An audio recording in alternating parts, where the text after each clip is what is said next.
Hello বন্ধুরা, পৃথিবীর বিভিন্ন প্রান্ত থেকে যারা আজকের আলোচনা শুনছেন সবাইকে স্বাগত জানাচ্ছি।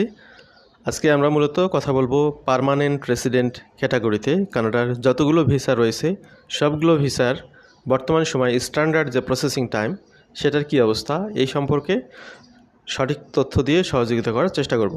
আপনাদেরকে বলে রাখি, কানাডার স্ট্যান্ডার্ড টাইমটা সেট করা হয় তাদের 100% অ্যাপ্লিকেশনের মধ্যে 80% অ্যাপ্লিকেশন প্রসেসিং করতে যে পরিমাণে সময় লাগে সেই সময়টিকে তারা স্ট্যান্ডার্ড টাইম হিসেবে কাউন্ট করে।